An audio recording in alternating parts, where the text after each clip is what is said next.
Assalamualaikum warahmatullahi wabarakatuh. Perkenalkan, nama saya Puput Solveni dengan NIM 034. Di sini saya akan mempresentasikan hasil dari penulisan karya ilmiah saya yang berjudul Analisis Kualitas Perairan Danau Teluk Akibat dari Aktivitas Budidaya Keramba Jaring Apung atau KJA berdasarkan kandungan bakteri sebagai panduan praktikum ekologi.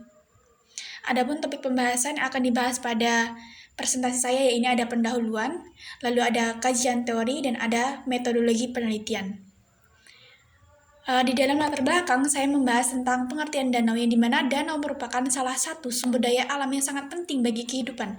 Namun, pada saat ini, banyak air danau yang menghadapi ancaman pencemaran yang serius akibat dari aktivitas manusia. Nah, penyebab utama pencemaran perairan antara lain adalah pembuangan limbah rumah tangga dan industri ke badan perairan, serta adanya limbah dari kegiatan budidaya perikanan yang menggunakan keramba jaring apung atau KJA oleh masyarakat. Nah, apa itu KJA? Nah, KJA sendiri merupakan metode budidaya ikan di perairan terbuka yang menggunakan jaring apung yang dipasang di permukaan air. Nah, adanya KJA ini dapat menyebabkan penurunan kualitas air danau karena banyaknya limbah organik sisa pakan budidaya KJA yang terbuang di dalam perairan.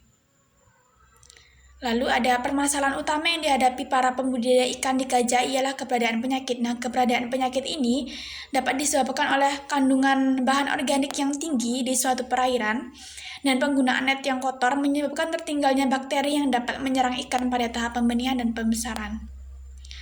Di sini saya melampirkan berdasarkan hasil penelitian sebelumnya oleh Yuspita dan kawan-kawan tahun 2018 yang menyatakan tingginya komposisi bahan organik pada aktivitas KJA disebabkan oleh kontribusi limbah dari pakan ikan. Nah, keberadaan bahan organik ini diperlukan dalam proses metabolisme mikroorganisme seperti bakteri sebagai sumber energi dalam perkembangan dan pertumbuhan mikroba. Beberapa jenis bakteri tersebut dapat menyebabkan infeksi pada ikan dan menyebabkan kematian pada ikan. Lalu hasil dari penelitian saya ini akan dibuat panduan praktikum ekologi di mana panduan ini bertujuan untuk memberikan langkah-langkah sistematis untuk menganalisis kualitas perairan yang terpengaruh oleh aktivitas budidaya KJA. Adapun rumusan masalah pada penelitian saya ini ada bagaimana kualitas perairan di Danau Teluk Olah Kemang yang digunakan untuk budidaya KJA, lalu ada apa saja jenis bakteri yang ada di Danau Teluk Olah Kemang akibat budidaya KJA. Serta ada tujuannya yaitu untuk mengetahui kualitas perairan di Danau Teluk Olah Kemang yang digunakan untuk budidaya KJA dan untuk mengetahui jenis bakteri yang ada di Danau Teluk Olah Kemang akibat budidaya KJA. Adapun manfaat penelitian pada penelitian saya ini untuk masyarakat, untuk mahasiswa, untuk ilmiah, untuk pemerintahan. Nah, untuk masyarakat sendiri, hasil analisis ini dapat digunakan untuk sebagai panduan atau rekomendasi praktik budidaya perikanan yang ramah lingkungan, sehingga mendukung keberlanjutan ekosistem perairan. Dan untuk mahasiswa sendiri, data dan metode yang dihasilkan dapat digunakan sebagai panduan praktikum yang dimana panduan ini akan berguna untuk sebagai bahan ajar menggunakan langkah-langkah dalam praktikum.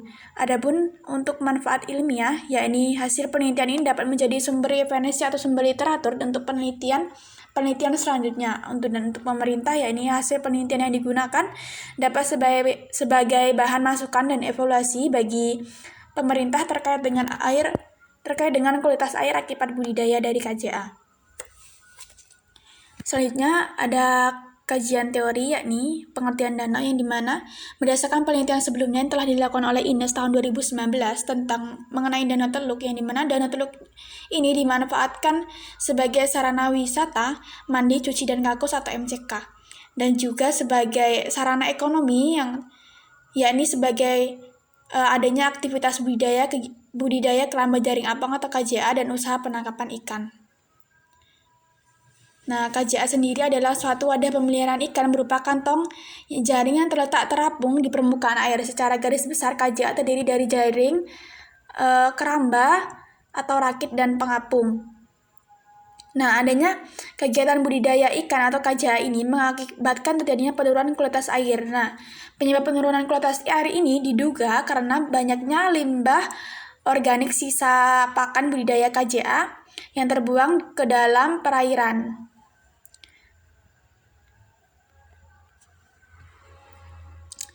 Nah, di sini menurut Sinurat dan kawan-kawan tahun 2024 tertulis sebanyak 30% dari jumlah pakan yang telah diberikan tertinggal sebagai pakan yang tidak dikonsumsi. Nah, 25-30% dari pakan yang tidak dikonsumsi akan dieskresikan menjadi limbah bahan organik.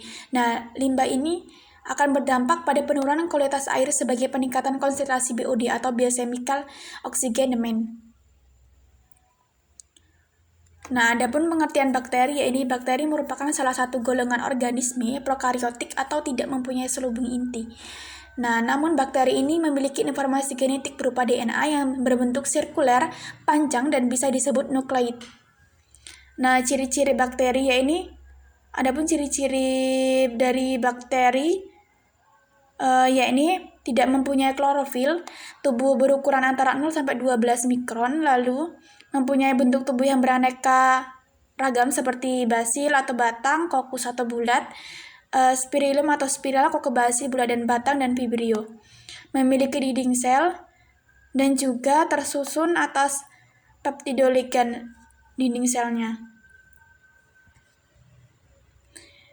Penyakit utama ikan adalah penyakit yang disebabkan oleh bakteri. Nah, kemungkinan lain infeksi berasal dari infeksi melalui air, pakan, dan dari sistem aerasi, serta tidak kalah penting adalah kontaminasi dari manusia. Lingkungan yang baik akan meningkatkan daya tahan ikan, sedangkan lingkungan yang kurang baik akan menyebabkan ikan mudah stres dan menurunkan daya tahan tubuh terhadap serangan patogen.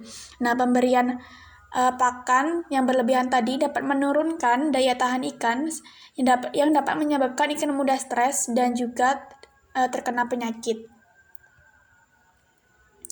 Adapun panduan praktikum adalah dokumen atau bahan yang dirancang untuk memberikan petunjuk sistematis dan struktur kepada peserta praktik baik siswa ataupun mahasiswa, yang dimana kegiatan praktikum ditinjau dari metode penyelenggaraan yang dapat dikelompokkan menjadi dua, yaitu metode demonstrasi dan metode percobaan atau eksperimen. Kalau misalnya metode demonstrasi itu, siswa hanya mendengarkan asdos atau asisten dosennya. Kemudian kalau misal metode eksperimen atau percobaan, siswa bereksperimen sendiri seperti pada pengamatan lapangan atau pengamatan mikroskop. Adapun panduan praktikum ekologi merupakan dokumen penting yang memberikan arahan sistematis bagi mahasiswa atau peserta untuk melaksanakan kegiatan praktikum yang berkaitan dengan ekologi. Nah, adapun alur penelitian, pada penelitian saya ini pertama adalah dimulainya dari identifikasi masalah sampai dengan selesai, yaitu kesimpulan dan saran. Adapun metode penelitian yang saya gunakan yaitu jenis penelitian yang digunakan yaitu kualitatif dengan metode non-eksperimen, yang dimana penelitian ini dilakukan melalui survei, observasi, pengamatan aktivitas budidaya KJA, pengukuran faktor fisika dan kimia, pengambilan sampel air, uji analisis BOD, pengamatan laboratorium, dan wawancara. Kemudian ada waktu dan tempat penelitian.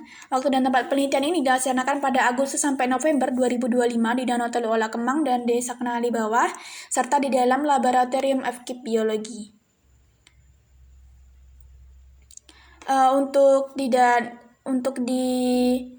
Danau Teluk Olah Kemang ini dilakukan survei, kemudian observasi, pengukuran faktor fisika kimia, kemudian ada pengamatan budidaya KJA, wawancara, dan pengambilan sampel. Dan untuk pengamatan sampel bakteri di laboratorium FKIP Biologi dilakukan uji analisis BOD dan juga pengamatan sampel bakteri.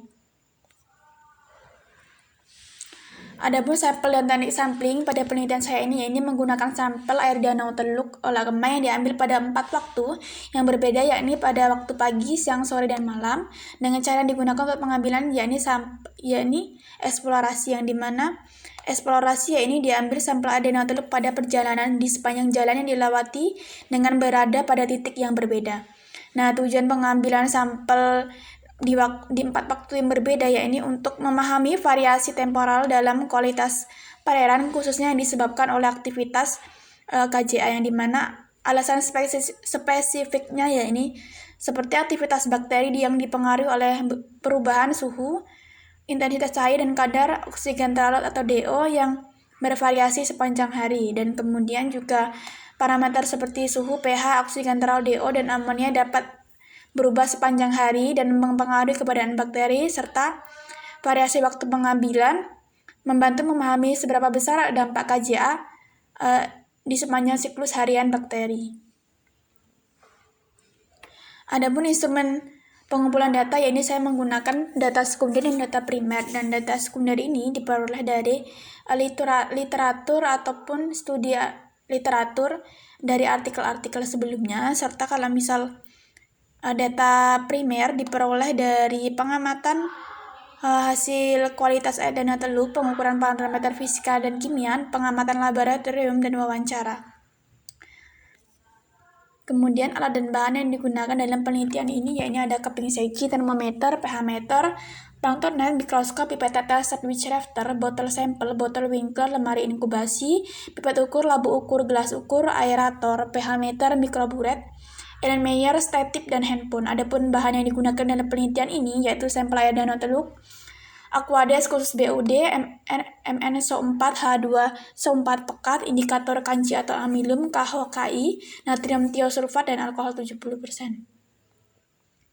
Adapun prosedur kerja pada penelitian ini, yakni yang pertama adalah prosedur kerja kedalaman dan kejernihan air, yang kedua adalah prosedur kerja pengukuran suhu, yang ketiga ada prosedur kerja pengukuran pH, lalu ada prosedur kerja pengambilan sampel air danau, lalu ada prosedur kerja analisis BOD atau biological oxygen demand, dan prosedur kerja pengamatan bakteri. Untuk analisis data sendiri, saya menggunakan uji laboratorium secara deskriptif dengan membandingkan indeks kelimpahan bakteri menggunakan metode total plate count atau TPC, dan perbandingan kadar biochemical oxygen demand BOD menggunakan metode permanganometri dan iodimetri. Nah, hasil analisis data juga didukung oleh literatur dari penelitian sebelumnya. Nah, adapun penghitungan BOD dan metode total plate count dapat dilihat pada layar PPT. Berikut daftar referensi yang saya pakai. Mungkin itu saja yang dapat saya sampaikan. Saya akhiri. Wassalamualaikum warahmatullahi wabarakatuh.